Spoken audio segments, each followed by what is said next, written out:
الحمد للہ رب العالمین والصلاة والسلام علی اشرف الانبیاء والمرسلین وعلی آلہ الطیبین واصحابہ الطاہرین اما بعد فاعوذ باللہ من الشیطان الرجیم بسم اللہ الرحمن الرحیم الا ان اولیاء اللہ لا خوف علیہم ولا هم یحزنون الذین آمنوا وکانوا یتقون صدق اللہ العظیم وصدق رسولہ النبی الکریم الامین المکین الرؤوف الرحیم قال اللہ تبارک و تعالی فی شان حبیبہ مخبرا وآمرا ان اللہ وملائکتہ یصلون علی النبی یا ایہا الذین آمنوا صلوا علیہ وسلموا تسلیما اللہم صلی علی سیدنا و مولانا محمد وعلی آل سیدنا و مولانا محمد وبارک وسلم وصلی علیہ الصلاۃ والسلام علیک یا رسول اللہ الصلاۃ والسلام علیک یا حبیب اللہ الصلاۃ والسلام علیک یا نبی اللہ الصلاۃ والسلام علیک یا خیر خلق اللہ۔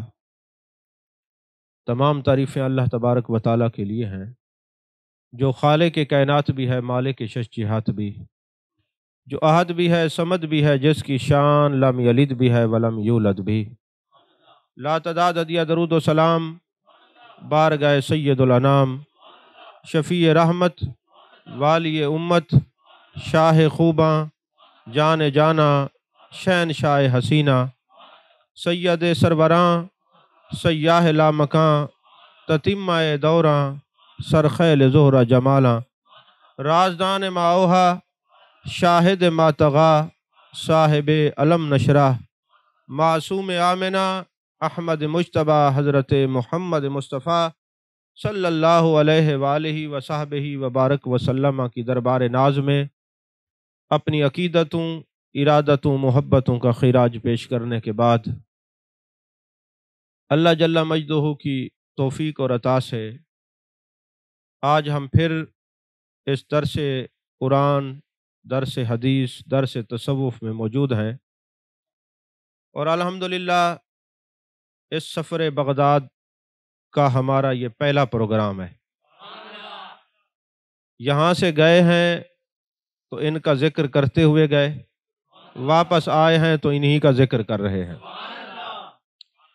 اللہ جل مجدہ کا لا تعداد، بے حد و بے حساب شکر ہے کہ اس نے اپنا اور اپنے محبوبوں کا ذکر کرنے کی ہمیشہ توفیق بخشی ہے۔ اللہ تعالیٰ اس ذکر کو دوام بخشے، آمین یا رب العالمین۔ آج جس موضوع پر میں نے گفتگو کرنی ہے وہ محبوبین کا ذکر ہے۔ پہلے تو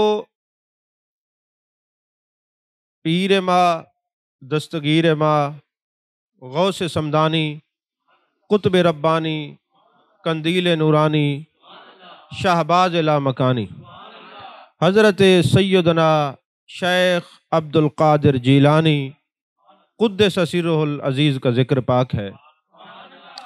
دوسرا شہنشاہ چشت، اہل بہشت، محبوب الہی حضرت سیدنا و سیدی نظام الدین اولیاء رحمت اللہ علیہ کا ذکر پاک ہے، کیونکہ گزشتہ جو کل گزری ہے وہ حضرت خواجہ نظام الدین اولیاء محبوب الہی کے عرس پاک کی کل تھی۔ تو آج ہم محبوبین کے ذکر کو سننے کے لیے یہاں پر جمع ہیں۔ محبوب کی محفل کو محبوب سجاتے ہیں، آتے ہیں وہی جن کو سرکار بلاتے ہیں۔ جن کو بلایا ہے وہ دور سے بھی آئے، نزدیک سے بھی آئے، اور اس نیت سے آئے کہ جب ہماری حاضری لگے گی تو اس کے محبوبوں کے بارگاہ میں لگے گی، تو خدا کے محبوب کی بارگاہ میں لگے گی، تو خدا کی بارگاہ میں حاضری نصیب ہو جائے گی۔ عزیزان محترم، اللہ نے قرآن مجید برہان رشید میں ارشاد فرمایا، الا ان اولیاء اللہ لا خوف علیہم ولا هم یحزنون، بے شک خبردار اللہ کے ولیوں پر کوئی خوف نہیں، کوئی غم نہیں، کوئی حزن نہیں۔ اللہ نے اپنے ولیوں کی عظمتوں اور شانوں کو بیان کیا کہ میرے دوست جو ہیں، میرے جو ولی ہیں، ان پر کوئی غم اور کوئی حزن نہیں، کوئی خوف نہیں۔ اس سے پہلے جو الا ہے نا، خبردار، اس خبردار پر مفتی احمد یار خان نعیمی علیہ رحمہ نے ایک بڑا خوبصورت نکتہ بیان فرمایا۔ آپ حضرات نے دیکھا ہوگا کبھی بجلی کے ٹرانسفارمر کے قریب سے آپ کا گزر ہوا ہو اور آپ نے بغور مشاہدہ کیا ہو تو آپ کو نظر آئے گا وہاں پہ ایک سر اور دو ہڈیاں لگی ہوتی اور ساتھ لکھا ہوتا ہے خبردار۔ معنی کیا ہوتا ہے کہ یہ ایسی چیز ہے، اس کے قریب نہیں آنا، اگر اس کو تم ہاتھ لگاؤ گے تو تمہاری جان چلی جائے گی۔ تو مفتی صاحب فرماتے ہیں یہ جو الا پہلے ہے اس آیت میں، محبوب پاک صلی اللہ علیہ وسلم فرماتے ہیں من عاد لی ولیا فقد آذنتہ بالحرب۔ اللہ فرماتا ہے حدیث قدسیہ، جب کوئی بندہ میرے ولیوں سے بغض رکھتا ہے اللہ اس سے اعلان جنگ کرتا ہے، اور اللہ جس کے لیے اعلان جنگ کرے سب سے پہلے اس کا ایمان چھین لیا جاتا ہے۔ تو فرمایا جس طرح تم حد یہ ہے اس کے قریب نہیں جانا، تمہاری جان چلی جائے گی، اسی طرح ولیوں کے لیے حد یہ ہے ان کے خلاف نہیں بولنا ورنہ تمہارا ایمان چلا جائے گا۔ فرمایا الا ان اولیاء اللہ لا خوف علیہم ولا هم یحزنون، اللہ نے فرمایا ان کو کوئی خوف اور حزن نہیں ہوگا جب روز محشر ہوگا۔ بخاری شریف کی حدیث پاک ہے، اللہ ان ولیوں سے فرمائے گا تم کس کی عبادت کرتے تھے؟ یہ بتائیں گے اللہ ہم تیری عبادت کرتے تھے۔ اللہ فرمائے گا تم میرے دوستو جاؤ جنت میں چلے جاؤ۔ اب یہ اللہ کے ولی جنت کے دروازے پہ کھڑے ہو جائیں گے اور اللہ فرمائے گا میرے دوستو کیوں نہیں جاتے؟ یہ بارگاہ خداوندی میں عرض کریں گے یا رب العالمین، جو ہمارے ساتھ رہتے تھے، جنہوں نے ہمارے ہاتھ پر بیعت کی، جو ہماری سنگت میں رہے، جو ہماری معیت میں رہے، جو ہمارے تعلق میں رہے، جو ہماری بیعت میں رہے، یصلون معنا، جنہوں نے نمازیں ہمارے ساتھ پڑھیں، یحجون معنا، حج ہمارے ساتھ کیے، یعملون معنا، سارے عمل ہمارے ساتھ کرتے تھے، اٹھتے بھی تھے، بیٹھتے بھی تھے، کھاتے بھی تھے، پیتے بھی تھے، آج ان کو چھوڑ کر کیسے ہم جنت میں اکیلے چلے جائیں؟ سنیے اگلا جملہ محبوب پاک صلی اللہ علیہ وسلم کی زبان سے، میرے آقا نے فرمایا، اللہ فرمائے گا میرے ولیو جاؤ جہنم میں، جو تمہارے متبعین تم سے محبت رکھنے والے موجود ہیں، اگر ایک رائی برابر بھی ایمان ان کے دل میں ہے تو جاؤ جہنم سے نکال کے جنت میں لے جاؤ۔ صحیح بخاری کی یہ حدیث پاک ہے، ایک رائی برابر ایمان بھی ہو تو پتہ چلا جو ولیوں پر تان و تشنیع کے تیر برساتے، ایک رائی برابر بھی ایمان ان کے پلے ہوتا تو یہ کبھی ان کے خلاف نہ بولتے۔ تو فرمایا ایک رائی برابر بھی ایمان ہو تو جاؤ ان کو نکال کے جہنم سے جنت میں لے جاؤ۔ پتہ چلے ایمان زیادہ بھی ہوتا ہے، قرآن و حدیث سے ثابت ہے، کم بھی ہوتا ہے۔ فرمایا تم ایک رائی برابر بھی ایمان رکھتے ہو مگر نسبت پختہ رکھنا، یہ نسبت تمہیں جہنم سے نکال کے جنت میں لے جائے گی، یہ نسبت تمہیں جہنم سے نکال کے جنت میں لے جائے گی۔ صحیح بخاری سے جہاں اور مسائل لوگ ڈھونڈتے ہیں وہاں محبت ولی کی حدیث بھی پڑھیں تو پتہ چلے۔ پھر دوسری حدیث پاک ہے، یہ بھی بخاری و مسلم کے اندر ہے، میرے آقا علیہ الصلوۃ والسلام نے بنی اسرائیل کے دور کا کوئی واقعہ بیان کیا۔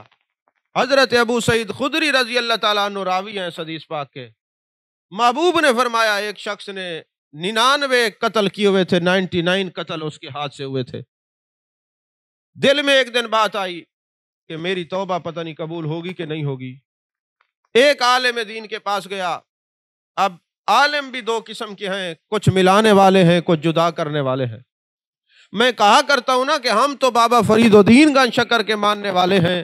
ان کے پاس جب کسی نے کینچی اور سوئی پیش کی تو فرمایا کینچی رکھ لو، یہ کاٹتی ہے، کاٹنا ہمارا کام نہیں، سوئی ہمیں ملاتی ہے، تو سوئی ہم رکھ لیتے ہیں کیونکہ یہ ملاتی ہے، سوئی ملاتی ہے۔ کہا ولی وہ ہوتا ہے جو اس سے ملانے والا ہو، جدا کرنے والے، نفرت دلانے والے اور ہوں گے، محبت والے اور ہوتے ہیں۔ فرمایا سوئی ہم رکھ لیتے ہیں۔ تو اب وہ بنی اسرائیل کا کوئی عالم تھا، اس کے پاس گیا، 99 قتل میں نے کیے ہیں، میری توبہ ہو سکتی ہے، میری بخشش ہو جائے گی؟ اس نے کہا لو، اتنے قتل کرنے کے بعد بخشش نہیں ہو سکتی۔ اس نے سوچا مجھے اتنا اللہ سے دور کر رہا ہے، اللہ کی رحمت سے، میں نے سنا ہے اللہ کی رحمت بہت وسیع ہے، لہٰذا میں کیوں نہ اس کو بھی قتل کر دوں۔ 100 قتل پورے کر دیے، 100 کا ہنسا پورا کر دیا۔ وہ جو ڈرا رہا تھا، اللہ کی رحمت سے دور کر رہا تھا، اس کو بھی اس نے قتل کر دیا۔ اب 100 قتل ہو گئے۔ بیر نکلتا ہے، دل کے اندر آتی ہے بات کہ میں تو توبہ کرنے گیا تھا، تو وہ بخشش نہ ہوئی اور قتل ہو گیا۔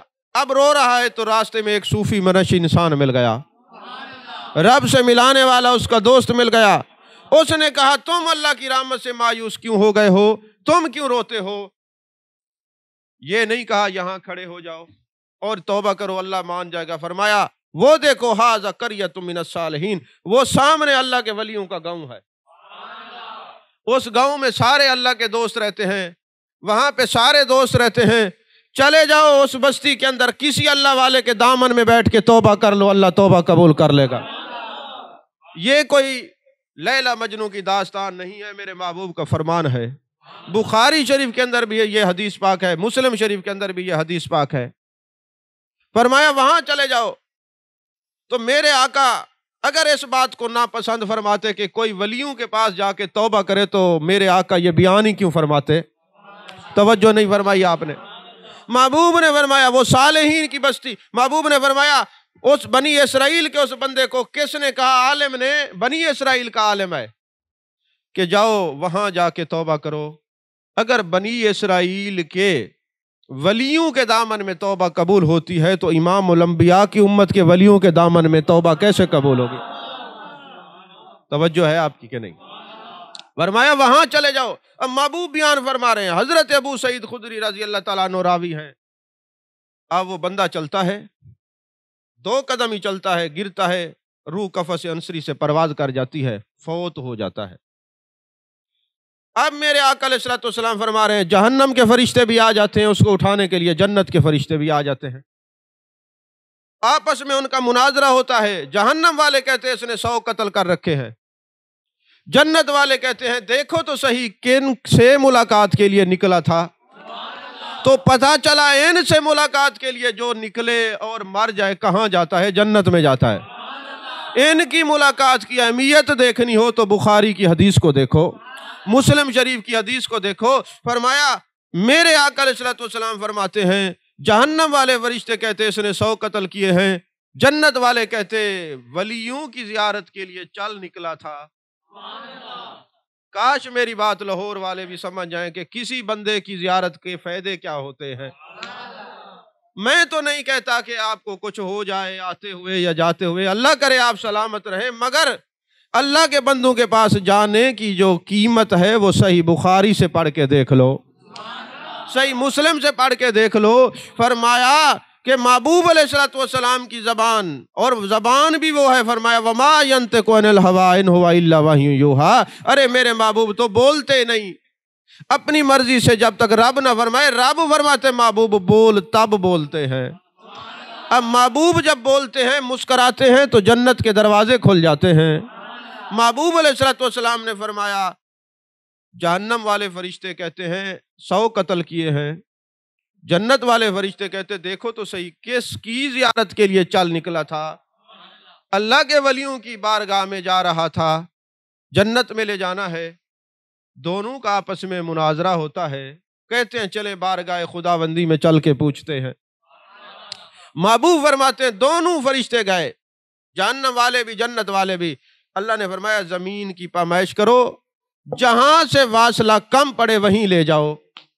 اب فاصلہ گنتے تو جہنم کا زیادہ تھا، تو اللہ نے فرمایا اے زمین اپنی تنابیں کھینچ لے، مختصر ہو جا، فاصلے کو سمٹ لے، مختصر ہو جا، اور اس کو جنت میں جانا ہے کیونکہ یہ میرے محبوب لوگوں کی طرف چل پڑا تھا۔ فرمایا جو میرے محبوبوں کی طرف چلتا ہے اس کو جہنم سے نہیں، اس کو جنت میں جانا ہوتا ہے۔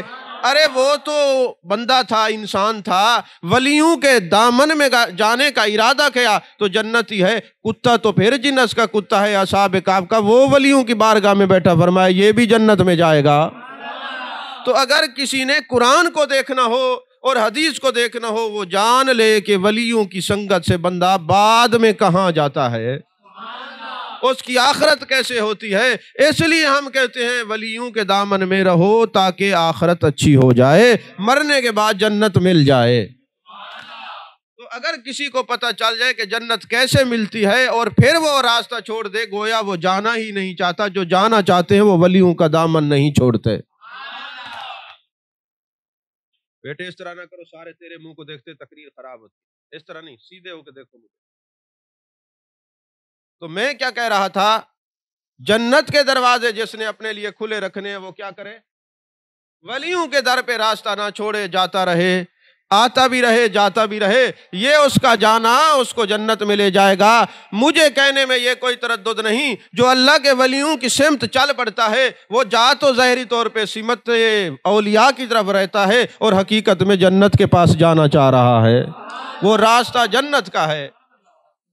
اگر کوئی کہتا ہے کہ جو میں اپنے یار کے آستانے پہ جاتا ہوں تو جنت میں جاتا ہوں، بھائی دو وجہ سے، ایک تو یہ ہے کہ ولیوں کے گھر پر جانا، ان کی بستی میں جانا جنت کا راستہ ہے۔ دوسرا فرمایا قبر المومن روضۃ من ریاض الجنہ، اگر وہ ولی زندہ ہوں تب بھی وہ راستہ جنت کا ہے، اگر دنیا سے چلے جائیں جب بھی وہ راستہ جنت کا ہے۔ توجہ ہے آپ کی؟ اگر میں کہتا کسی صوفی نے کہا ہے تو کہتے ہو سکتا ہے الہاقات ہوں، یہ تو بخاری شریف کی حدیث ہے۔ اگر میں کہتا کہ کوئی کتا ولیوں کے دامن میں بیٹھے جنت میں جاتا ہے تو لوگ کہتے یہ روایت ہے، یہ تو اصحاب کہف میں قرآن میں اللہ نے فرمایا ہے 309 سال کتا ولیوں کے در پہ بیٹھا رہا، اللہ نے فرمایا حضرت انسان کی صورت میں جنت میں بھیجوں گا۔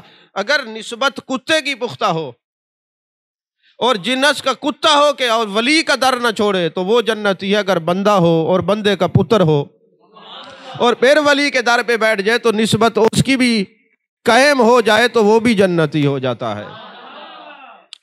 تو محبوب علیہ السلام فرماتے ہیں اب فرشتوں نے جب فرمائش کی تو اللہ نے حکم دیا زمین کو کہ اپنی تنابیں کھینچ لے، مختصر ہو جا، کیونکہ ہم نے ارادہ کر لیا اس کو جنت میں بھیجنے کا۔ تو پتا چلا جو جنت میں جانا چاہتا ہے اس کی رحمت تو پہلے دروازے کھول کے کھڑی ہے۔ تو ہوا یہ کہ پھر فرشتے اس کو جنت میں لے گئے۔ محبوب علیہ پاک صلی اللہ علیہ وسلم نے، یہ بخاری شریف اور مسلم شریف کے اندر یہ روایت ہے، محبوب نے کیوں فرمایا؟ اس لیے کہ لوگوں کو بتا دوں، لوگوں اگر بنی اسرائیل کے صالحین کے طرف جانے سے یہ فائدہ ہوتا ہے تو پھر کوئی داتا علی حجویری کے دامن میں جائے گا تو کتنا فائدہ ہوگا، غوث سمدانی کے دامن میں جائے گا تو کتنا فائدہ ہوگا، حضرت نظام الدین محبوب الہی کے دامن میں جائے گا تو کتنا فائدہ ہوگا، بشرطے کہ جائے اس لیے کہ اللہ کے ولیوں کی زیارت کے لیے جا رہا ہوں، وہ اللہ کے ولیوں کا مرید ہو، اپنی مراد کا مرید نہ ہو۔ توجہ ہے آپ؟ اچھا، یہ تو بڑے کاملین، عاشقین، رادین، مردین، واصلین کی بات ہے۔ اللہ کا ذکر کرنے والے لوگ، بخاری اور مسلم شریف کے اندر یہ حدیث پاک ہے، جہاں ذکر کا حلقہ لگتا ہے، مجلس لگتی ہے، فرشتے عرش سے آتے ہیں، اس میں شریک ہوتے ہیں۔ آپ بھلے اپنے محلے سے اٹھ کے نہ آئے، جہاں محفل ہوتی ہے فرشتے ضرور آتے ہیں، اور پھر ہزاروں کی تعداد میں آتے ہیں، بعض جگہ 70,000 کے الفاظ بھی موجود ہیں۔ فرمائے فرشتے آتے ہیں، اللہ یہ نہیں فرماتا بھائی جاؤ لاہور میں جوہر ٹاؤن میں فلاں جگہ محفل ہو رہی ہے فرشتوں چلے جاؤ، نہیں نہیں، فرماتے جاؤ تلاش کرو، تلاش کرو۔ اب فرشتے تلاش کر کے ذکر کے حلقے میں شریک ہوتے ہیں۔ یہ تلاش کیوں کرتے ہیں؟ تاکہ پتہ چلے ذکر کی مجلس کو تلاش کر کے شامل ہونا فرشتوں کی سنت ہے۔ اب فرشتے آتے ہیں، مجلس میں شریک ہوتے ہیں، جو بندے بیٹھے ہوتے ہیں ان کے اوپر بیٹھ جاتے ہیں، پروں سے سایہ کرتے ہیں، کیونکہ لطیف ان کا جسم ہوتا ہے، کثیف تو ہوتا نہیں، جگہ گھیرے۔ تو اب وہ فرشتے جلوہ گر ہوتے ہیں، ذکر کی مجلس ہوتی ہے، دعا ہوتی ہے، فرشتے آمین کہتے ہیں، چلے جاتے ہیں اللہ کی بارگاہ میں۔ میرے محبوب فرماتے ہیں، جان کائنات صلی اللہ علیہ وسلم ارشاد فرماتے ہیں، وہ فرشتے اللہ کی بارگاہ میں جاتے ہیں، اللہ ارشاد فرماتا ہے میرے فرشتوں کہاں گئے تھے؟ اگرچہ وہ جانتا ہے۔ مجھے ایک بندے نے سوال کیا، جی حدیث پاک ہے نبی پاک صلی اللہ علیہ وسلم کے روضہ پاک کے اوپر فرشتہ کھڑا ہے جو ہر سلام پڑھنے والے کے بارے میں بتاتا ہے کہ یا رسول اللہ صلی اللہ علیہ وسلم، اے سبز گنبد کے مکین، فلاں نے آپ کے اوپر درود پڑھا ہے۔ اگر نبی خود سن سکتے ہیں تو پھر فرشتہ کیوں بتاتا ہے؟ میں نے کہا پہلے مجھے یہ بتاؤ اللہ خود سن سکتا ہے کہ نہیں؟ کہا سنتا ہے، وہ سمیع ہے، بصیر ہے۔ میں نے کہا پھر ایک ادھر نیکیاں لکھ رہا ہے، ایک برائیاں لکھ رہا ہے، پھر کرامن کاتبین دو کیوں فرشتے بیٹھے ہیں؟ اگر دو کے بیٹھنے سے خدا کے علم میں نفی نہیں آتی تو ایک کے بتانے سے علم مصطفیٰ میں بھی نفی نہیں آتی۔ توجہ ہے آپ؟ تو عزیزان محترم، فرشتے جاتے ہیں، اللہ فرماتے ہیں کہاں گئے تھے؟ اللہ پوچھنا چاہتا ہے کہاں گئے تھے؟ کون کون آیا تھا؟ آپ سمجھے ہی نہیں۔ تو تم سمجھتے ہو کہ شاید ہم اس مجلس میں جائیں گے تو جن کے لیے جا رہے ہیں وہ خوش ہو جائیں گے، جن کے بعد جا رہے ہیں وہ خوش ہو جائیں گے۔ تم اگر یہ جان لو آتے تم یہاں ہو، تمہارے تذکرے عرش بری پر ہوں، تو تم محفل چھوڑو ہی نہ، ضرور پہنچو۔ ادراک نہیں ہے اس بات کا، پتہ نہیں ہے، یا تجاہل عارفانہ ہے، جانتے ہوئے سب کو چھوڑتے ہو۔ اللہ فرماتے کہاں گئے تھے؟ فلاں کے گھر میں گئے تھے۔ مجھے تو یہ حدیث پڑھتے ہوئے ایک کیفیت اور واجب طاری ہوتا ہے، جو وہ فلاں کے گھر میں گئے تھے جب نام لیتے ہوں گے، خدا کی مجلس ہے، فرشتوں کی زبان پہ جاری ہو رہا ہے کہ فلاں کے گھر میں گئے تھے۔ اتنے مقدر والے وہ گھر ہیں جہاں ذکر کی مجلسیں ہوتی ہیں، ذکر کے حلقے لگتے ہیں، کبھی قرآن کی صورت میں ذکر کیا جاتا ہے۔ توجہ ہے آپ کی؟ لگتا ہے بغداد سے تو میں آیا ہوں، مجھے تھکا ہونے چاہیے، آپ زیادہ تھکے ہوئے بیٹھے۔ تو عزیزان محترم، اللہ فرماتے کہاں گئے تھے؟ فلاں کے گھر میں گئے تھے۔ اب فرشتے جس کا نام لیں گے اس کی قسمت پہ ناز کرنا چاہیے۔ مجھے تو ایسے لوگوں کی قسمت پہ، مقدر پہ رشک آتا ہے جس گھر میں ذکر کے حلقے لگتے ہیں۔ اللہ فرماتا ہے، مفہوم عرض کر رہا ہوں، حدیث طویل ہے، اے فرشتوں، وہ جو میرے بندے آئے بیٹھے تھے انہوں نے مانگا کیا ہے؟ تیری رضا مانگی ہے، جنت مانگی ہے، جہنم سے پناہ مانگی ہے۔ اللہ فرماتے کیا انہوں نے جنت دیکھی ہے؟ باری تعالیٰ نہیں دیکھی، اگر دیکھ لیتے تو پھر کتنا ذکر کرتے۔ جہنم سے پناہ مانگی ہے تو کیا جہنم دیکھی ہے؟ اگر دیکھ لیتے تو کتنا دعا کرتے اور جنت کے مانگنے کی کتنا دعا کرتے، جہنم سے کتنا پناہ مانگتے۔ حدیث طویل ہے، اللہ فرماتا ہے فرشتوں گواہ ہو جو میں نے سب کو بخش دیا، میں نے سب کو بخش دیا۔ اب پہلے یہ ہوتا ہے، ذرا ترتیب دیکھیے کہ کہاں گئے تھے؟ جہاں مجلس ہے ان کا ذکر آیا، کون کون ہے ان کا ذکر آیا۔ اب پھر فرشتے کہتے باری تعالیٰ سب کو جو بخش دیا ہے، ان میں تو ایک ایسا تھا جو صرف کھانے کے لیے آیا تھا، مثال دے رہا ہوں، یا کسی اور مقصد کے لیے آیا تھا، ذکر سے تو اس کا کوئی لینا دینا نہیں۔ باری تعالیٰ اس کے بارے میں کیا حکم ہے؟ اللہ فرماتے پہلے اس کو بخشو، کیونکہ اب جن کا ذکر آسمان پر ہو، جن کی باتیں آسمان پر ہوں، اب ان کی عظمت دیکھیے۔ اللہ فرما رہے ہم القوم لا یشقی بہم جلیسہم، ارے یہ مجھے اتنے پیارے ہو گئے، اب جو ان کے پاس بیٹھے گا بدبخت رہ نہیں سکتا، ان کی مجلس میں بدبخت آ نہیں سکتا، اگر آ جائے تو بدبخت رہ نہیں سکتا۔ متفق علیہ حدیث ہے جو بخاری میں بھی ہے اور مسلم میں بھی ہے۔ اگر آپ کو یہ تین احادیث مبارکہ سننے کے بعد آپ کا ذوق بنا ہو تو پھر میں محبوب سبحانی کی بات بھی کر لوں، پھر محبوب الہی کی بھی بات ہو جائے۔ چلے ایک مسلم شریف سے اور حدیث بھی عرض کر دیتا۔ میرے آقا علیہ الصلوۃ والسلام کے صحابی حضرت ابو ذر غفاری رضی اللہ تعالیٰ عنہ، وہ ابو ذر ہیں زمین پہ چلتے ہیں، تذکرے عرش بری پر ہوتے ہیں۔ وہ ابو ذر ہیں جو اپنے آپ کو ہمیشہ کم تر اور دوسروں کو افضل سمجھتے ہیں، تبھی ان کے عرش پہ تذکرے ہوتے ہیں۔ جو سورہ اخلاص سے پیار کرتے ہیں جبھی تو عرش پر تذکرے ہوتے ہیں۔ وہ ابو ذر غفاری پوچھتے ہیں یا رسول اللہ صلی اللہ علیہ وسلم، جو پہلے ہیں اور جو بعد والے آئیں گے ان سے محبت کریں گے، ان کا ذکر چھیڑیں گے، کیا ان کو کوئی فائدہ ہوگا؟ میں مثال دے کے آپ کو سمجھاؤں، ابو بکر صدیق پہلے ہیں، آج ہم 14 صدیاں بعد بیٹھے ہیں۔ فاروق اعظم پہلے ہیں، عثمان غنی پہلے ہیں، مولا علی پہلے ہیں، غوث سمدانی پہلے ہیں، شہباز لامکانی پہلے ہیں، قندیل نورانی پہلے ہیں، ہم سب بعد میں ہیں۔ یہی پوچھا حضرت ابو ذر غفاری رضی اللہ تعالیٰ عنہ نے، حضور یہ جو بعد والے آئیں گے ان پہلوں سے پیار کرتے ہیں، کوئی فائدہ ہوگا؟ محبوب نے فرمایا جو جس سے پیار کرے گا قیامت والے دن اسی کے ساتھ اٹھایا جائے گا۔ یہی وجہ ہے ہم تو ان سے محبت کرتے ہیں، اور ہمیں فائدہ کیا ہوگا؟ جو ان سے دور بھاگتے ہیں قیامت والے دن ان کا کوئی پرسان حال نہیں ہوگا، اور جو ان سے محبت رکھتے ہیں غوث پاک فرمائیں گے میرا ہے، بابا فرید الدین کہیں گے میرا ہے، خواجہ نظام الدین کہیں گے میرا ہے۔ یہ دنیا میں ہمیں نہیں بھولا، آج محشر میں ہم ان کو نہیں بھولتے۔ اگر کوئی کہے یہ تو انداز خطابت میں جملہ کہہ دیا، نہیں، قرآن کہتے ہیں الاخلاء یومئذ بعضهم لبعض عدو الا المتقین، قیامت والے دن سارے رشتے دشمنی میں بدل جائیں گے، اس دن یہی لوگ کام آئیں گے۔ توجہ ہے آپ کی؟ تو عزیزان محترم، غوث سمدانی قطب ربانی وہ ہیں، ان کے والد کی کہانی یہ ہے کہ تقوی کا عالم دیکھیے، پانی کے اندر ایک سیب بہتا ہوا آ رہا ہے، آپ کے والد حضرت موسیٰ جنگی، ابو صالح سید موسیٰ جنگی علیہ رحمہ، وہ سیب اٹھا لیتے ہیں، کھاتے ہیں۔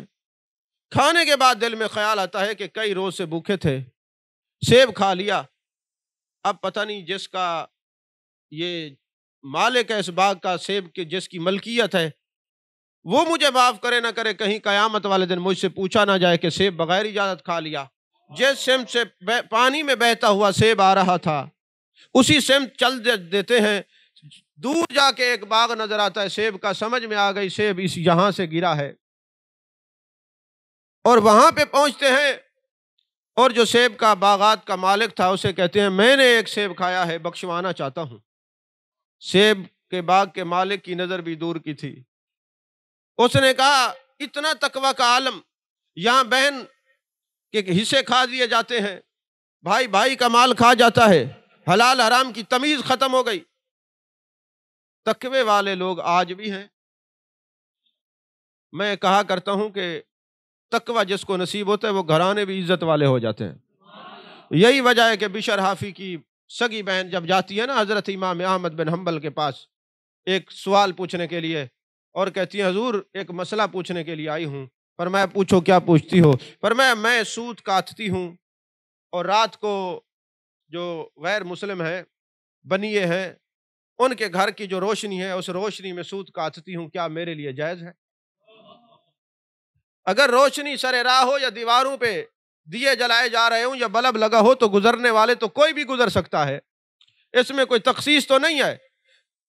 لیکن امام احمد بن حنبل نے کہا جو اتنا فتویٰ پوچھ رہی ہے کسی عظیم گھرانے سے ہے، اتنا تقوی طہارت جو آ رہا ہے کسی عظیم گھرانے سے، عام گھر کی نہیں ہو سکتی۔ فرمایا میری بہن بتاؤ تم کون ہو؟ کہنے لگی اے امام احمد بن حنبل، سوال پوچھنے والوں کا نسب نہیں پوچھا جاتا، اس کا جواب دیا جاتا ہے۔ فرمانے لگے میں نے نسب اس لیے نہیں پوچھا کہ میں پوچھنا ضروری سمجھتا ہوں، اس لیے پوچھا ہے کہ جس طرح تم نے سوال کیا ہے کوئی اعلیٰ گھر کی عورت ہی کر سکتی ہے۔ ہر عورت کے ذہن میں ایسا سوال نہیں آتا، ہر بندے کے ذہن میں ایسا سوال نہیں آتا۔ ایسے سوالات آنے کے لیے اچھا خون اور اچھا گھرانہ ہونا پہلی شرط ہے۔ تو لہٰذا میں اس لیے پوچھ رہا ہوں۔ انہوں نے کہا میں امام احمد بن حنبل بشر حافی کی بہن ہوں۔ فرمایا تیرے لیے جائز نہیں ہے کیونکہ تیرا بھائی اتنا بڑا ولی ہے۔ کوئی اور پوچھتا تو جواب کچھ اور ہوتا۔ تمہارے خاندان کے تقوی کے خلاف یہ بات ہے کہ تو غیر مسلم کے دیے ہوئے فانوس میں بیٹھ کر سود کو کھاتے۔ سمجھ میں آ رہی ہے بات کہ نہیں آ رہی؟ اب یہ نہیں ہے کہ آپ بشر حافی کا ہی بہن کا ہی حق سمجھ لیں کہ وہ بچے، ہم نے بھی بچنا ہے۔ ہم نے بھی بچنا ہے کہ حلال اور حرام کی تمیز رکھنی ہے، بہنوں کو اس کا حصہ دینا ہے، بھائیوں کو ضرورت پڑے ان کا مال کھانا بھی نہیں، ان کی مدد بھی کرنی ہے۔ تو فرماتے ہیں جب باغ والے نے سنا، اس نے کہا اچھا اتنا عالم ہے تقوی طہارت کا، پھر ایسا شہباز روز روز نہیں ملتا، اس کو جانے نہ دیا جائے۔ کہا اچھا تم سیب بخشوانے کے لیے آئے ہو، یہیں بیٹھو، باغ کی رکھوالی کرو، پھر ہم دیکھیں گے۔ وہ رکھوالی نہیں تھی، دل کا عالم دیکھنا چاہتے تھے۔ کہا پھر ہم دیکھیں گے، پھر ہم دیکھیں گے۔ کچھ عرصہ گزرا، انہوں نے کہا حضور والا اجازت دیں۔ کہا اچھا ٹھیک ہے، تم چاہتے ہو کہ سیب کی بخشش کر دوں تو پھر ایک شرط ہے، میری ایک بیٹی ہے، آنکھوں سے نابینا ہے، کانوں سے بہری ہے، زبان سے گنگی ہے، ہاتھ سلامت نہیں، پاؤں سلامت نہیں، اس کے ساتھ اگر نکاح کر لو تو پھر ہم راضی ہو جائیں گے۔ اب عقل نے یہ کہا کہ ایسی عورت کو کیا کرو گے جو بول نہیں سکتی، سن نہیں سکتی، دیکھ نہیں سکتی۔ عشق نے یہ کہا کہ اگر قیامت والے دن وہ راضی نہ ہوا پھر کیا کرو گے؟ نکاح ہو گیا۔ جب اپنے حجرے عروسی میں جاتے ہیں تو کیا دیکھتے ہیں؟ آزاد سلامت ہے۔ واپس آتے ہیں، باری تعالیٰ میں تو گناہ بخشوانے آیا تھا، غیر محرم پہ نظر پڑ گئی، میرے رب مجھے معاف کر دے۔ سجدہ ریز ہوتے ہیں، جب جبین نیاز جھکاتے ہیں، سجدے میں آنسو بہاتے ہیں، سسر نے آ کے کندھے پہ ہاتھ رکھا اور فرمایا یہ تیری گھر والی ہے، نابینا اس لیے ہے کہ کبھی غیر محرم کو دیکھا نہیں ہے، گنگی اس لیے ہے کہ قرآن کے علاوہ کلام کرتی نہیں ہے، بہری اس لیے غیر کی بات کو سنا نہیں ہے۔ یارو جب سیب بخشوانے کے لیے تقوی کے عالم پر باپ ہو اور ماں ایسی ہو تو بیٹے بھی پی عبد القادر جیلانی پیدا ہوتے ہیں۔ اور جب حلال حرام کی تمیز ختم ہو جائے گی پھر جو لوگ پیدا ہوتے ہیں وہ آپ کے سامنے، مجھے اس کلام کرنے کی ضرورت ہی نہیں ہے۔ ایک بزرگ تھے، وہ ساری رات والذین یبیتون لربہم سجدا وقیاما کا مصداق بنے رہتے تھے۔ سنیے اس بات کو، مذاق میں نہیں لے کے جانا، دل کی تختی پہ لکھنا ہے۔ ساری رات وہ بندہ اللہ کی عبادت کرتا تھا۔ ایک دن اپنی گھر والی کے سامنے کہنے لگا دیکھا رات دن میری عبادت میں گزر جاتے ہیں۔ تو گھر والی نے کہا اس میں میرا بھی بڑا ہاتھ ہے۔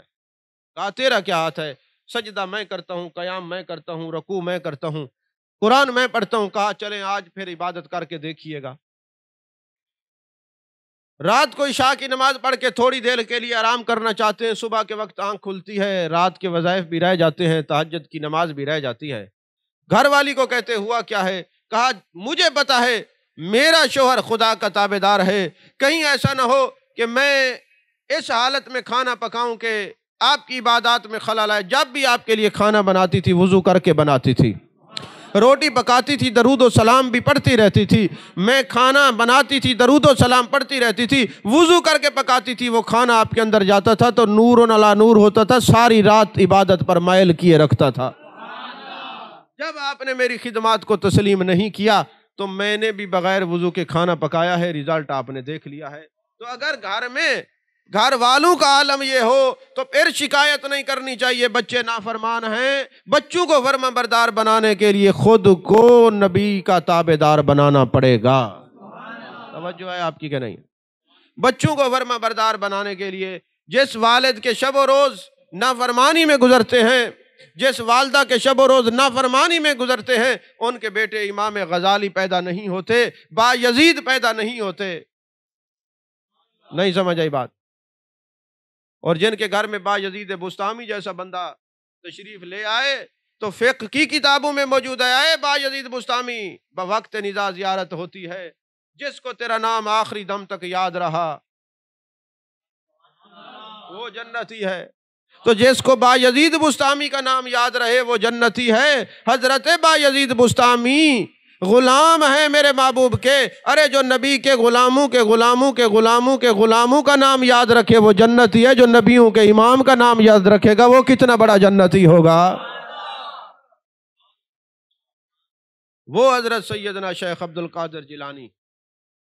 کہا جی کرامات سمجھ نہیں آتی، میں نے کہا کرامت کی تعریف ہی یہ ہے کہ جو عقل میں نہ آئے پھر ہو، اسی کو تو کرامت کہتے ہیں۔ حضرت غوث الثقلین کی ساری زندگی عبادت اور محبت رسول میں گزری۔ کسی نے پوچھا حضور آپ کو پتہ کیسے چلا آپ ولی ہیں؟ فرمایا جب بچپن کا زمانہ ہوتا تو ایک دن میں ایک بیل کے ساتھ جانور کے ساتھ کھیل رہا تھا، ہاتف غیبی سے آواز آئی عبد القادر تمہیں اس لیے پیدا کیا ہے؟ تو میں نے کہا میرے پیدا ہونے کا مقصد کچھ اور ہے۔ پھر میں جہاں جاتا تو بچوں کے ساتھ تو کوئی کہتا ہٹ جاؤ اللہ کے ولی آ رہے ہیں۔ وہ حضرت شیخ عبد القادر جیلانی رضی اللہ تعالیٰ عنہ اتنے بڑے عالم کہ ابن جوزی جیسا بندہ کہتے ہیں ہم آپ کی مجلس میں گئے، آپ نے قرآن پاک کی 300 سے زائد تفاسیر کی جو ہم نے نہیں سنی ہوئی تھی۔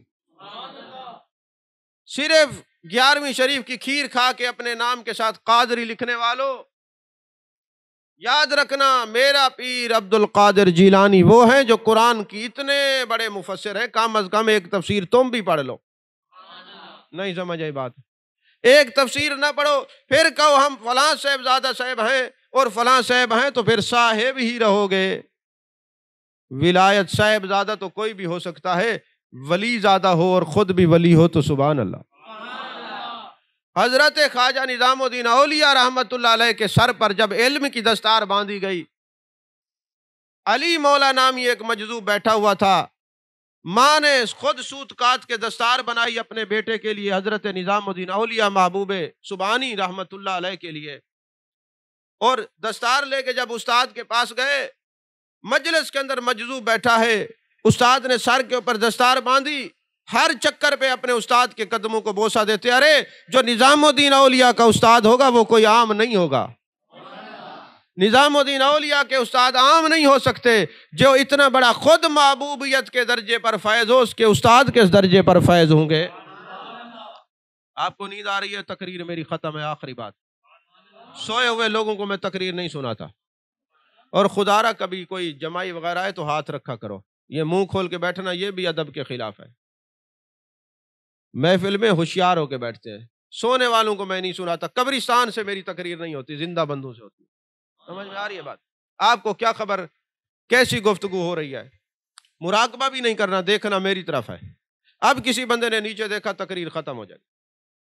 تو حضرت نظام الدین اولیاء رحمت اللہ علیہ ہر چکر پہ، دستار کے ہر چکر پہ اپنے استاد کے قدم کو چومتے ہیں، تو وہاں پہ جو مجذوب بیٹھا ہے اس نے بڑا قیمتی جملہ کہا جو آج کے علماء کے لیے بھی بڑا معنی رکھتا ہے۔ فرمایا بہت بڑا ہوگا، بہت بڑا ہوگا، بہت بڑا ہوگا۔ استاد نے پوچھا ہے مجذوب کیسے؟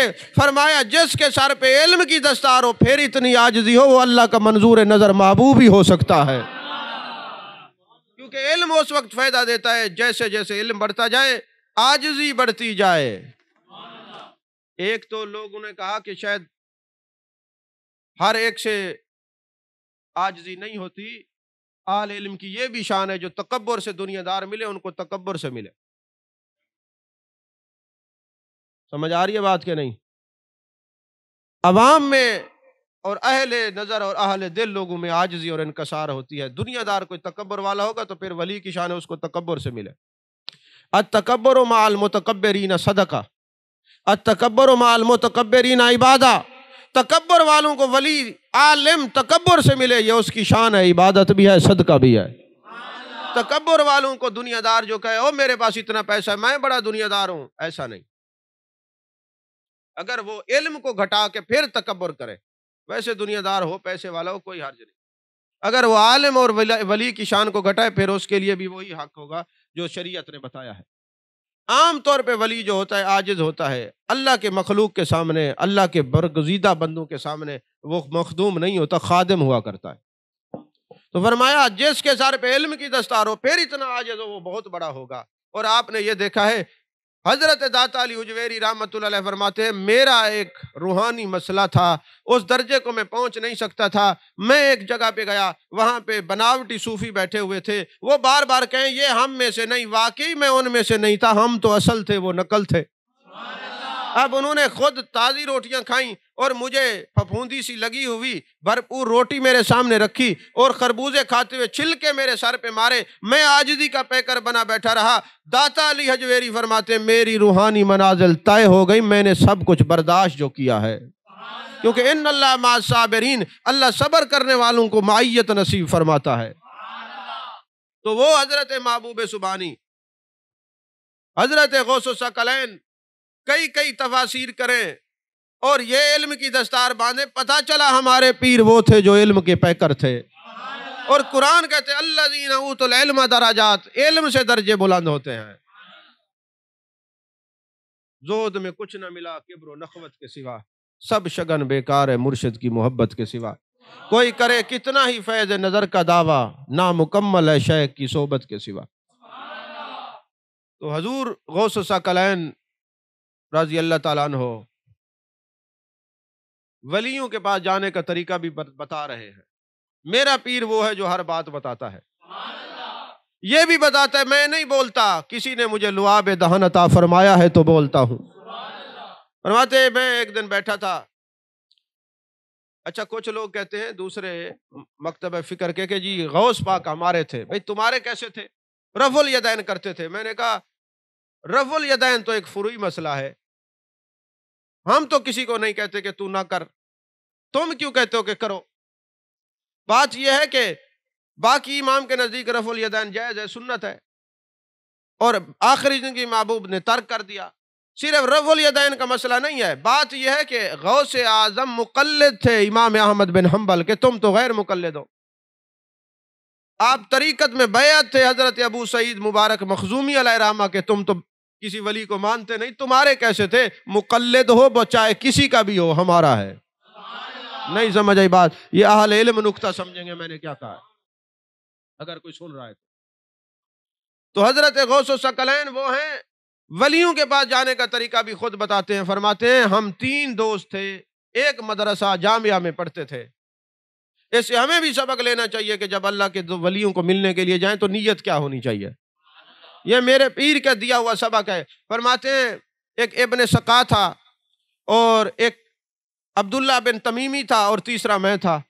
ہم ایک جگہ بیٹھے ہوئے ہیں، پتہ چلا کہ فلاں غار میں غوث رہتے ہیں۔ ہم نے کہا چلو چلتے ہیں، ان کی زیارت کرتے ہیں۔ چل پڑے، راستے میں تینوں نے آپس میں باتیں کی کہ کس لیے جا رہے ہیں۔ عبداللہ تمیمی نے کہا میں جاؤں گا، دیکھوں گا کتنے بڑے ولی ہیں اور میرے سوالوں کا جواب دے سکتے ہیں کہ نہیں۔ ابن سقا نے کہا میں جاؤں گا اور وہاں پہ دیکھوں گا کہ ولی ہیں بھی صحیح کہ نہیں، اور پتہ نہیں میں جو پوچھوں گا ان کو جواب ہی آتا ہے کہ نہیں آتا۔ عبد القادر جیلانی میرے مرشد فرماتے رحمت اللہ علیہ، جب میں نے مجھ سے پوچھا میں نے کہا ہم جا کے صرف زیارت کریں گے، ہم اللہ کے ولیوں کی صرف زیارت کریں گے۔ کہتے جب وہاں پر پہنچے، وہ غوث جو مشہور تھے اللہ کے ولی تھے، وہ آتے ہی پہلے ابن سقا کو کہتے اوے تو دیکھنے کے لیے آیا کہ میں ولی ہوں کہ نہیں ہوں، اور تو کہتا ہے میرے سوالوں کے جواب دیں گے کہ نہیں، تیرا یہ سوال یہ اس کا جواب۔ نہیں سمجھ آئی بات آپ کو؟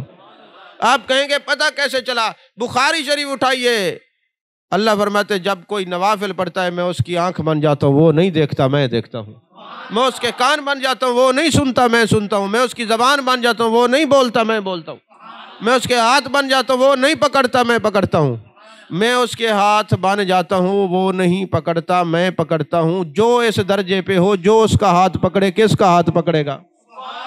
سمجھ ہی نہیں آئی آپ کو میں نے کیا کہا؟ سمجھ آ رہی؟ پر میں وہ نہیں دیکھتا میں دیکھتا ہوں، جو ان کے سامنے چلے جائے تو پھر کون دیکھے گا؟ عزیزان محترم فرماتے ہیں کہا اچھا تم نے بے ادبی کی ہمارے بارے میں، جاؤ ایک وقت آئے گا تو بہت بڑا عالم بنے گا، بڑے تیرے مناظرے ہوں گے، بہت کچھ ہوگا، آخر میں تیرا خاتمہ اچھا نہیں ہوگا، کیونکہ تم نے ایک اللہ کے بندے کی گستاخی کی ہے۔ اس لیے میں ہمیشہ دوستوں کو کہتا ہوں، علماء کو، کہ کبھی کسی اللہ کے بندے کی گستاخی نہ کرنا، ورنہ اینڈ اچھا نہیں ہوتا۔ آج دیکھ رہے ہیں کتنے لوگ ساری زندگی پڑھاتے پڑھاتے اور بڑے بڑے شیخ القرآن، اور اپنے آپ کو پتہ نہیں، ایک تو ہم لوگ نعرے اتنے لگاتے ہیں، کسی کو شعر بنا دیتے ہیں اہل سنت کا، کسی کو کیا بنا دیتے ہیں، بعد میں گیدڑ نکلتا ہے، وہ اتنا بندے کو اٹھا کے رکھ دیتے ہیں، بعد میں وہ نیچے اترتا ہی نہیں، حشر عجیب ہو جاتا ہے۔ اگر وہ خراب ہوتے ہیں تو خراب کرنے میں ہمارا بھی بڑا ہاتھ ہے۔ بس دین کا خادم ہونا چاہیے، وہ قبول کرے، یہ یار فرید قبول کرے، سرکار بھی تو سلطان بھی تو، نہ تکے تر کم تر آ کر ادنا لا شیلا امکان بھی تو۔ بس اس بات سے ڈرتا رہے کہ وہ میری خدمت کو قبول کر لے، باقی بندہ کچھ بھی نہیں ہے۔ تو فرماتے ہیں تیرا آخرت انجام اچھا نہیں ہوگا۔ دوسرے کو کہا تیری گستاخیاں کم ہیں، تیرے یہ سوالات ہیں، یہ جوابات ہیں، تو محکمہ مالیات کا وزیر بنے گا، دولت تیرے کانوں کی لو تک آئے گی، لیکن تیرا ایمان محفوظ رہے گا۔ غوث پاک فرماتے مجھے دیکھا، فرمایا او عبد القادر جیلانی، آپ صرف میری زیارت کے لیے آئے، میں دیکھ رہا ہوں بغداد کی جامع مسجد ہوگی، ممبر پہ آپ جلوہ کریں گے اور اعلان کریں گے قدمی ہذہ علی رقبۃ کل ولی اللہ، ہر ولی کے کندھے پر میرا قدم ہے۔ تو غوث پاک فرماتے ہیں ابن سکا بہت بڑا عالم بنا، مناظرے کیے، عیسائیت کو چیلنج کیا، آخر میں ایک لڑکی کے عشق میں مبتلا ہو کر عیسائی ہو کے مرا، اور پہلی رات اس کے جسم پہ دانے نکل آئے اور لوگوں نے پکڑ کے گندگی کے ڈھیر پہ پھینک دیا، مقام عبرت بنا رہا، پھر مر گیا۔ جو بھی آتا وہ کہتا ولی کی بد دعا کا اثر دیکھیے۔ کہا عبداللہ تمیمی اس وقت کے وزیر بنے محکمہ مالیات کے، مگر آخر میں ان کا انجام اچھا ہوا۔ فرمایا میں تمہارے سامنے ہوں، جب میں بولتا ہوں 70,000 بندے میرے ملفوظات کو لکھتے ہیں، ارے میری آواز تو عرب و عجم تک گئی ہے، غاروں میں پہاڑوں میں بیٹھے ہوئے لوگوں نے بھی سنا ہے۔ میرے حضرت خواجہ معین الدین چشتی اجمیری نے جب سنا تو فرمایا اے عبد القادر جیلانی رضی اللہ تعالیٰ آپ کا کندھے پہ لوگوں کے قدم ہوگا، الا بل راسی وعینی، میرے کندھے پر بھی آپ کا قدم ہے، میری آنکھوں پر بھی آپ کا قدم ہے۔ توجہ ہے آپ کی کہ نہیں؟ عزیزان محترم، فرمایا یہ طریقہ ہے اللہ کے ولیوں کے پاس۔ یہ کون بتا رہے ہیں؟ قادریوں، دیکھ لو کہ جن کی وجہ سے ہم قادری ہیں ان کے ولیوں کے پاس جانے کا انداز کیسا ہے، فیض لینے کا انداز کیسا ہے۔ تو حضرت سیدنا شیخ عبد القادر جیلانی رضی اللہ تعالیٰ عنہ فرماتے ہم تقریر نہیں کرتے تھے۔ دیکھیں بات یہ ہے، عالم جب عالم بنتا ہے نا، اس کے سر پہ دستار باندھی جاتی ہے اور وہ پھر لوگوں کو پڑھاتا ہے، مدرس بنتا ہے، مبلغ بنتا ہے، محقق بنتا ہے، کچھ بھی بنتا ہے۔ کسی کو استاد کہے بیٹے تو لوگوں کو خطاب کیا کر، کتنی خوش قسمتی ہے میرے پیر کی کہ استاد کیا نبیوں کے استاد فرما رہے ہیں، جانے کائنات جانے عالم نبیوں کے مرشد فرما رہے ہیں صلی اللہ علیہ وسلم، اے میرے بیٹے عبد القادر خطاب کیا کر، گفتگو کیا کر۔ مزہ تو تب ہے کہ جب وہ خود خطاب کروائیں، اپنی مرضی سے جڑ جانا اور ہے، ان کا بلوانا اور ہے۔ فرمایا خطاب کیا کر، یا رسول اللہ صلی اللہ علیہ وسلم اجمی ہوں، عربی پر فصاحت و بلاغت نہیں رکھتا، فصیح عربی بول نہیں سکتا۔ فرمایا منہ کھولو، 7 بار لعاب دہن عطا فرمایا۔ پھر چلے جاتے ہیں تو حضرت مولا کائنات باب العلم حضرت مولا علی کرم اللہ وجہ الکریم جلوہ گر ہوتے ہیں، فرمایا بیٹے خطاب کیا کر، اجمی ہوں عربی پر فصاحت نہیں، فرمایا منہ کھول، 6 بار لعاب دہن عطا فرمایا۔ فرماتے میں نے پوچھا یا جدی، اے میرے دادا، آپ نے مجھے 6 بار لعاب عطا فرمایا، میرے آقا نے 7 بار فرمایا، ادب کی وجہ سے نبی کی برابری نہ ہو، میرے نبی کے تو صحابہ وہ ہیں جو خواب میں برابری نہیں کرتے، ویسے کیسے برابر ہو سکتے ہیں؟ وہ مثلیت کا دعویٰ کیسے کر سکتے ہیں؟ توجہ ہے آپ؟ فرمایا پھر اس کے بعد جب وہ بلوائیں تو بلوانا بولنا کچھ اور ہوتا ہے۔ آپ کی یہ کرامت تھی کہ آپ یہاں گفتگو کر رہے ہیں، لاکھوں کا اجتماع ہوتا، آخری بندہ بھی اسی طرح آواز سنتا جس طرح سامنے والا سن رہا۔ یہ آپ کی کرامت تھی۔ کئی لوگ بے ہوش ہو جاتے، آپ کی گفتگو کے دوران زیارت ہو جاتی۔ علی بن حیتی آپ کی مجلس میں بیٹھے ہوئے ہیں، حضرت غوث ثقلین تقریر کر رہے ہیں، گفتگو کرتے کرتے کھڑے ہو جاتے ہیں، خاموشی اختیار کرتے ہاتھ باندھ لیتے ہیں، علی بن حیتی اس کیفیت سے باہر آتے ہیں اور آپ نے دیکھا، فرمایا مبارک ہو تمہیں زیارت ہوئی ہے۔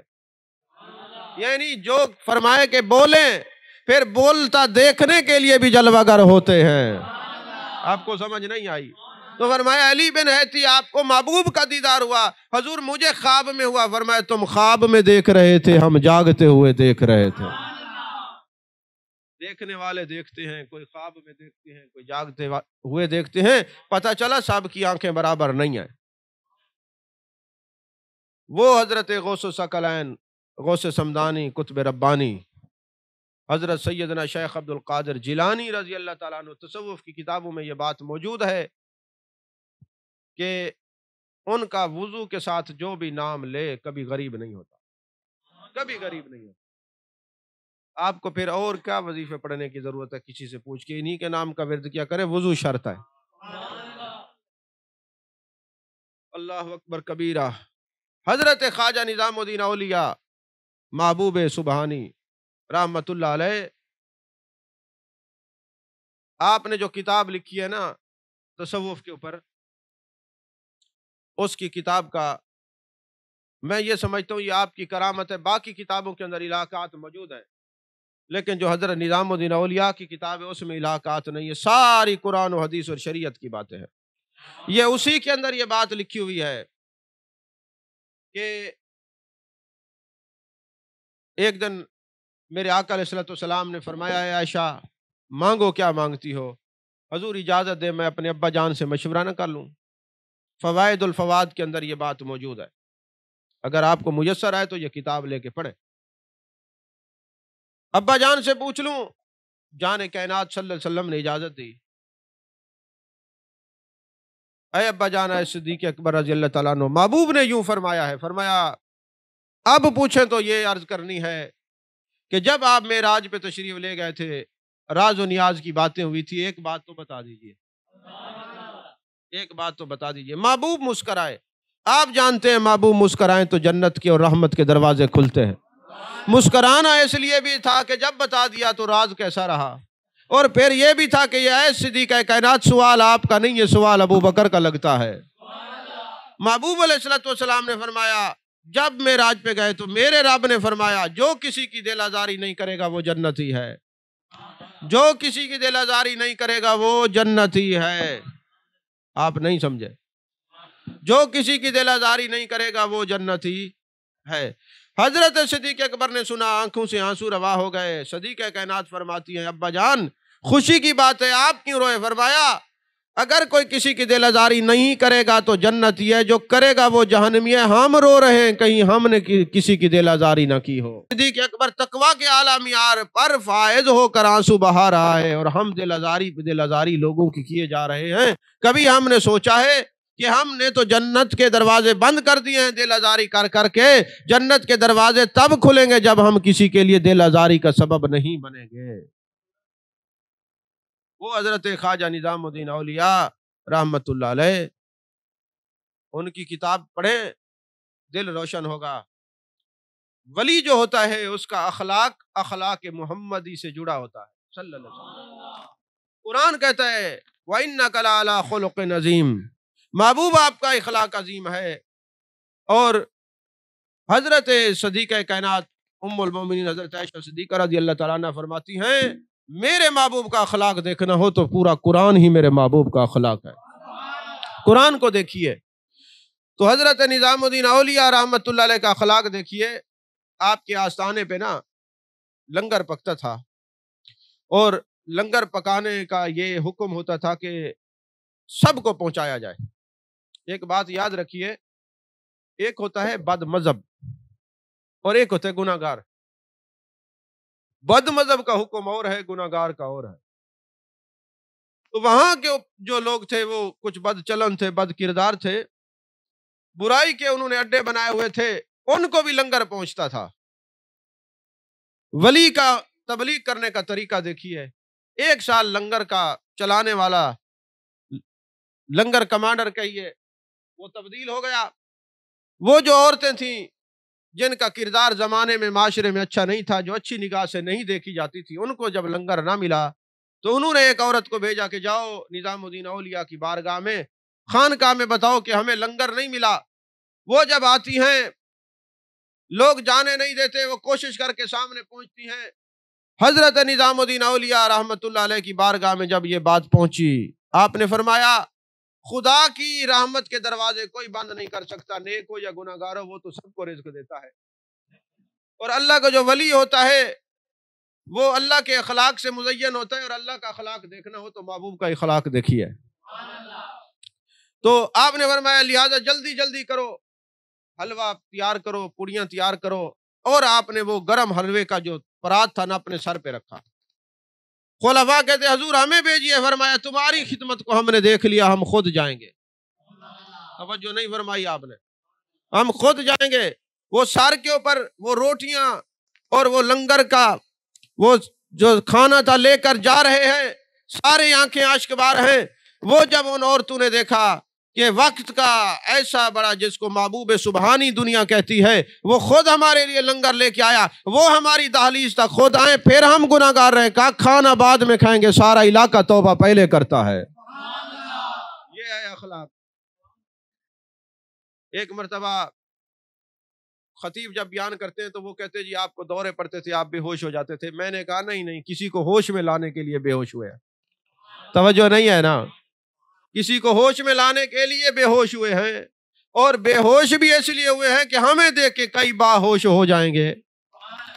تو لوگوں نے کہا جناب ایک ہندو ہے، دم کرتا ہے، ان کے پاس لے جاتے ہیں، آپ نے آنکھیں بند کی ہوئی ہیں۔ کہا کسی کی جو آنکھیں کھولنی ہے تو بند تو کرنی ہوگی، کیونکہ ہمارے سنیوں تمہیں بھی اپنا آپ منانے کے لیے مرنا پڑتا ہے۔ جب تم دیکھتے ہو کہ فلاں ہمارے بزرگ نے آنکھیں بند کر لی تم مان جاتے ہو، پتہ چلا بعض اوقات آنکھیں بند کر کے بھی منانا ضروری ہوتا ہے۔ میں نے بات بڑی دور کی ہے، آپ نہیں سمجھے میں نے کیا کہا۔ تو آپ نے بھی آنکھیں بند کی کہ اب آنکھ بند کرنے کا وقت آ گیا ہے تاکہ کوئی مانے۔ آنکھیں بند ہوئی، انہوں نے کہا بے ہوش ہیں، ان کو کیا خبر، یہ بے ہوش نہیں ہوتے، باہوش ہوتے ہیں، باہوش کرتے ہیں۔ تو خلفاء اٹھا کے لے گئے ایک ہندو کے پاس کہ جی دم کرتا ہے، دم کرنے سے ہوش آ جاتا ہے۔ جب وہاں لے گئے، اس نے پھونک ماری، آپ اٹھ کے بیٹھ گئے، فرمانے لگے بتاؤ تم کیا دم کرتے ہو، اس مقام تک کیسے پہنچے ہو؟ اس نے کہا حضور ساری زندگی نفس کی مخالفت کی ہے، میرا دل کہتا ہے پانی ٹھنڈا پی، گرم پیتا ہوں، میرا دل کرتا ہے کھانا کھا میں بھوکا رہتا ہوں، جو چیز وہ مانگتا ہے میں نہیں دیتا، میں اس کی مخالفت کرتا ہوں، اس درجے پر پہنچ گیا۔ تو فرمایا پھر ایسے کر کلمہ پڑھ لے۔ اس نے کہا دل نہیں کرتا، کہا دل کی مخالفت کی تو اس درجے پہ پہنچا، آج یہ بھی مخالفت کر کے دیکھ، پھر دیکھ کہاں پہنچتا ہے۔ نہیں توجہ فرمائی آپ نے، پھر دیکھ کہاں پہنچتا ہے، پھر دیکھ کہاں پہنچتا ہے۔ کلمہ پڑھنے کی دیر تھی، پھر آپ جہاں پہنچے تھے اس کو بھی وہاں پہنچا دیا۔ کہا فلاں بندے کو ہم نے آنکھیں بند کی تو مانا ہے، میں نے کہا وہ رہ کے بھی آنکھیں بند کر کے منا لیتے ہیں۔ نہیں سمجھ آئی بات اب؟ ہمارے ملتان کے اندر ایک شرف یہ بھی ہے کہ جس شخصیت نے حضرت خواجہ نظام الدین اولیاء محبوب سبحانی کا جنازہ پڑھایا تھا، اس کو شاہ رکن الدین والعالم کہتے ہیں۔ آپ کا بڑا یارانہ تھا، بڑا تعلق تھا، بڑی محبت رکھتے تھے، اور آپ وہاں پہ تشریف لائے ہوئے تھے، آپ کی وہاں پہ موجودگی تھی، تو حضرت خواجہ نظام الدین اولیاء محبوب سبحانی، محبوب الہی رحمت اللہ علیہ کا جنازہ حضرت شاہ رکن عالم نوری حضوری رحمت اللہ علیہ نے پڑھایا ہے۔ تم کیا جانو ولیوں کے جنازے میں کیا اثرات ہوتے ہیں؟ کئی تو جنازے ایسے ہوتے ہیں کہ محبوب کی جلوہ گری ہوتی ہے، اور کئی تو ایسے جنازے ہوتے ہیں کہ محبوب فرماتے ہیں اے وقت کے ولیوں کل ہمارا فلاں دوست آ رہا ہے، ہم انتظار کر رہے ہیں۔ ایک بندے نے خواب دیکھا کہ میں نے عرش کو کندھے پہ اٹھایا ہوا ہے، زمانہ حضرت جنید بغدادی رحمت اللہ علیہ کا ہے۔ ایک دفعہ میں گیا تو میرے دوستوں نے کہا حضرت جنید بغدادی کی شان میں کچھ کہیں۔ میں نے کہا میں صرف اتنا کہوں گا جو سادات کو ہرائے وہ یزید بنتا ہے، اور جو سادات سے ہارے وہ جنید بنتا ہے۔ نہیں سمجھ آئی بات آپ؟ اب اسی جملے پہ بھی میں کافی دیر تقریر کر سکتا ہوں، لیکن آپ کی نیند کو دیکھ کے میں اب اختتامی کلمات عرض کرنے لگا۔ تو حضرت جنید بغدادی کا زمانہ تھا، تعبیر بہت اچھی بتاتے تھے، معبر بڑے زور کے تھے۔ کسی نے کہا جناب ہم نے خواب دیکھا کہ میں نے عرش کو کندھے پہ اٹھایا ہوا ہے، کہا جاؤ حضرت جنید بغدادی کے پاس جاؤ، وہ تعبیر بتائیں گے۔ جب وہاں دیکھا گیا تو حجرے میں رش ہے، سین میں رش ہے، خان کا رش سے بھری ہوئی ہے۔ پوچھا کیا ہوا؟ کہا حضرت جنید دنیا سے چلے گئے، وصال ہو گیا، بڑا دکھ ہوا، اتنے دور سے چل کے آیا ہوں تعبیر پوچھنے کے لیے، یہ تو چلے گئے، یہ تو چلے گئے۔ اور کہا چلو چلے گئے ہیں تو میں جنازے کو کندھا ہی دے دوں۔ کندھا دینے کے لیے منہ کی سمت گئے، کندھا دیا تو جنازہ بول پڑا۔ تم جس کو جنازہ سمجھتے ہو وہ زندہ ہوتا ہے، ولی زندہ ہوتا ہے، تمہارے جنازے بھی بولنا شروع ہو جائیں گے. جنازہ یار کی تعریف میں ہو تو مر کے بھی بول پڑتا ہے, آپ پھر چپ ہیں. آپ کو سمجھ ہی نہیں آئی میں نے کیا کہا. تو بہرحال حضرت جنید بغدادی رحمت اللہ علیہ بول پڑے, فرمایا اتنے دور سے آنے والے تم یہ خواب دیکھ کے آئے ہو؟ حضور والا آپ مر کے بھی کلام کرتے ہیں. فرمایا ہم مرتے نہیں, امر ہو جاتے ہیں, زندہ رہتے ہیں. تم نے خواب دیکھا کہ ہم نے عرش کو کندھے پہ اٹھایا ہوا ہے. جی حضور اس کی تعبیر کیا ہے؟ فرمایا تم نے محبوب کی حدیث نہیں پڑھی, 7 زمین آسمان اکٹھے کرو میں کہیں نہیں سماتا, مومن کے دل میں سماتا ہوں. ارے جو مومن کے جنازے کو کندھا دیتا ہے وہ عرش الہی کو اٹھا کے چلتا ہے. سمجھ میں آ رہی ہے بات کہ نہیں؟ سمانے کا مطلب متمکن نہیں, یہ یاد رکھیے اس کا جلوہ ہر جگہ ہے, زیادہ جلوے اس کے ولی کے دل میں نظر آتے ہیں. بس یہ جان لیجئے. حضرت خواجہ نظام الدین اولیاء کی آخری کرامت اور بات ختم. آپ کے پاس ایک شخص آیا, حضور میرے گھر کی رجسٹری گم ہو گئی, مہربانی کریں وہ رجسٹری واپس کروا دے. فرمایا اچھا رجسٹری مل جائے گی, جاؤ حلوائی کی دکان سے تھوڑا سا حلوہ لے آؤ. بندہ حلوہ لینے کے لیے گیا, جیسے ہی حلوائی نے وہ حلوہ رکھنے کا کاغذ پکڑا تو ان کی مکان کی رجسٹری تھی. حضور والا آپ ڈائریکٹ ہی بتا دیتے. فرمایا فقیر اپنا پردہ رکھتا ہے, پردہ رکھتا ہے, نظر دور کی رکھتے ہیں, مگر بتانے کے لیے کچھ اور ہیلا بھی کرنا پڑتا ہے. تو پتہ چلا جو ولیوں کے دامن سے رہتے ہیں ان کی مکان کی رجسٹری گم نہیں ہوتی تو جنت کا مکان بھی گم نہیں ہوتا. تو رجسٹری جس کے پاس ہوتی ہے مکان بھی اسی کے پاس ہی ہوتا ہے. مکان کے پیچھے پڑنے والوں, لا مکان والے سے رشتہ مضبوط کر لو, مکان تمہارے قدم میں خود ہی آ جائیں گے. نہیں سمجھ آئی بات آپ؟ بہرحال پاکوں کا ذکر کرنے سے نگاہ پاک ہوتی ہے, زبان پاک ہوتی ہے, دل پاک ہوتا ہے, اور دل کی دنیا مزکہ مصفہ اور مجلہ ہوتی ہے. بس اپنے بزرگوں سے جڑے رہیں, اللہ والوں سے جڑے رہیں, اپنی نسبتوں کو مضبوط رکھیں. جس کی نسبتیں مضبوط ہوتی ہیں ان کی قسمتیں بھی مضبوط ہو جاتی ہیں. اللہ ہم سب کی حاضری قبول فرمائے, اور کوشش کیا کریں زیادہ سے زیادہ ان پروگراموں میں, ذکر الہی کی مجالس میں شریک ہوا کریں, کیونکہ میرے آقا علیہ الصلوۃ والسلام نے فرمایا ایک اچھی مجلس 20 لاکھ بری مجالس کے لیے کفارہ بن جاتی ہے. میں نے کیا کہا ہے؟ اگر آپ سن رہے ہیں کان کھلے تو دوہرا دیجئے. محبوب علیہ الصلوۃ والسلام نے فرمایا کہ ایک اچھی مجلس 20 لاکھ بری مجالس کی گناہوں کا کفارہ بن جاتی ہے. تو مہینے کے بعد اگر آپ کو یہ مجلس میسر آتی ہے تو میں سمجھتا ہوں نہ آنے والے بد قسمتی کی معراج پر فیض ہوتے ہیں. ہاں کوئی شرعی عذر ہے, کوئی مصروفیت ہے, تو پھر تو شرعی عذر کے اور احکامات ہوتے ہیں, جان بوجھ کے آنا نہ آنا اس کے اور احکامات ہوتے ہیں, اس کو مس نہ کیا کریں. اس لیے کہ ہم جائیں گے, کچھ یار کی بات ہوگی, کچھ در یار کی بات ہوگی, اور پھر ہم در تک پہنچے ہیں تو دل تک پہنچ ہی جائیں گے نا. بڑے بد نصیب ٹھہرے جو قرار تک نہ پہنچے, در یار تک تو پہنچے دل یار تک نہ پہنچے. اللہ ہم سب کو جو محبوبان خدا بندی ہیں ان کے دل تک رسائی دے, کیونکہ جب دل میں ہماری محبت ہوگی, اللہ کا قانون یہ ہے جس دل میں اللہ کا پیار ہوتا ہے 360 مرتبہ اللہ اس دل کو دیکھتا ہے. جب اس دل میں ہماری بھی محبت ہوگی تو ہمارا بھی کام ہو جائے گا. اللہ ہم سب کو اولیاء کی محبت نصیب فرمائے, اپنے رب اور رسول کی تابعداری عطا فرمائے. آمین. وآخر دعوانا الحمدللہ رب العالمین.